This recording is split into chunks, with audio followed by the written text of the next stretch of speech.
মৌলালী যুবক কেন্দ্রে বিজেপি যুব মোর্চার মেগা প্রশিক্ষণ শিবির। নতুন ও পুরনো কর্মীদের মেলবন্ধন গড়ে তোলা এবং মূল নীতি আদর্শকে পাথেয় করে লড়াইয়ের রূপরেখা তৈরি করতে কর্মী প্রশিক্ষণ শিবিরের আয়োজন করল বিজেপি যুব মোর্চা। মৌলালী যুব কেন্দ্রে আয়োজিত এই শিবিরে উত্তর কলকাতা জেলার বিপুল সংখ্যক কর্মী সমর্থক অংশগ্রহণ করেন। উত্তর কলকাতা জেলার যুব মোর্চার সভাপতি সুবোধ দাস সবার উদ্দেশ্যে জানান, দলের আদর্শকে সামনে রেখে বুথ স্তর পর্যন্ত সংগঠনকে মজবুত করাই মূল লক্ষ্য। শীর্ষ নেতৃত্ব দলের অভ্যন্তরীণ একতা ও অনুশাসনের ওপর জোর দিয়ে স্পষ্ট জানান, জাতীয় সভাপতির নির্দেশে শেষ কর্মী পর্যন্ত অক্ষরে অক্ষরে পালন করবেন। শিবিরে নতুনদের আদর্শের সঙ্গে পরিচয় করানো এবং প্রবীণদের অভিজ্ঞতা আন্দোলনের কৌশল নির্ধারণের সংকল্প নেওয়া হয়। শিবিরে প্রধান অতিথি হিসেবে ছিলেন রাজ্যের সাধারণ সম্পাদক অমিতাভ চক্রবর্তী। এছাড়াও উপস্থিত ছিলেন তমগ্ন ঘোষ ও জয়দেব দাস সহ উত্তর কলকাতা জেলার যুব মোর্চা ও দলের বিশিষ্ট নেতৃত্ব। আজকে মূলত প্রশিক্ষণ শিবির হয়েছে, যেটা ভোটের আগের হওয়ার কথা ছিল, বাট যেহেতু একটা বিপরীত পরিস্থিতি থেকে আমরা বেরিয়েছি, তো আমরা সরকারে এসেছি, নতুন পুরনো সবাইকে নিয়ে আমরা একটা প্রশিক্ষণ করলাম। পার্টির নীতি কি, আদর্শ কি, শুধু হাতে বিজেপির পতাকা আর ভারত মাতা কি যায় উগ্র হয়ে যায় সেরকম বলে দিলাম। বিজেপি তো শুধু ততটুকু না, বিজেপির অনেক ইতিহাস আছে, নীতি আদর্শ। আমাদের party regimental party, national president যেটা বলে সেটা আমাদের বুথ স্তর অব্দি আমাদেরকে সেটা করতে হয়। তো সেগুলো নিয়ে আমাদের নতুন পুরনো যত যুব মোর্চার ছেলেরা ছিল তারা প্রশিক্ষণ নিয়েছেন।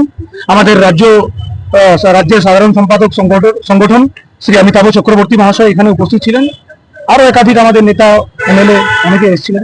জনতা পার্টি বলে আমরা ছাত্রদের অসম্মানিত করব না। ছাত্ররা তো আমাদের ভাই। বিষয়টা হচ্ছে ওদেরকে ম্যানিপুলেট কারা করছে, ওদেরকে ভুল কারা বোঝাচ্ছে।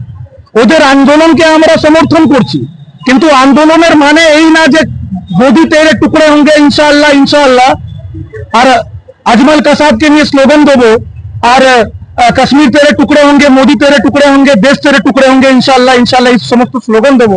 আর সেটাকে আমাদের নতুন প্রজন্ম, নতুন যুবক যুবতীরা সেটা শুনে দেশের কি হবে, দেশের কতটা উন্নতি হবে, সেটা কিন্তু বড় প্রশ্ন। আজকে যারা রাস্তায় নামছে, ধর্মেন্দ্র প্রধানজি নিয়ে বলছেন বা প্রধানমন্ত্রী মোদীজি নিয়ে বলছেন, আমার কাছে খুব কষ্ট হলো যে আজকে মৌলালী চত্বরে দেখলাম মোদীজির কার্টুন হিসাবে তার মায়ের সাথে এত বাজে বাজে ছবি বানিয়ে তারা এন্টারটেইন করছেন, সব বুরখা পরে।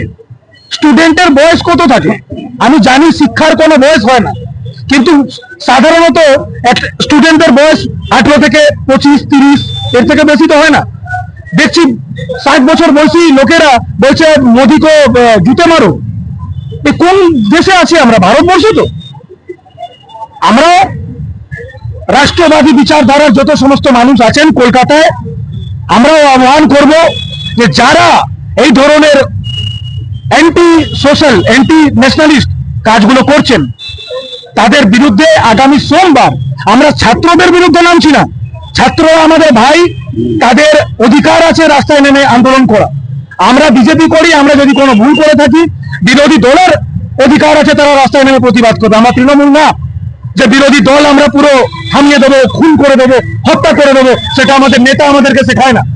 কিন্তু সোমবারে যারা অ্যান্টি ন্যাশনালিস্ট তাদের বিরুদ্ধে আমরাও কলকাতায় নামছি। কলকাতার রাজপথে সারা রাস্তা গেরুয়াময় হবে, আর আমরাও হাতে তিরঙ্গা নিয়ে শিয়ালদা থেকে ধর্মতলা আমরা এগিয়ে যাব।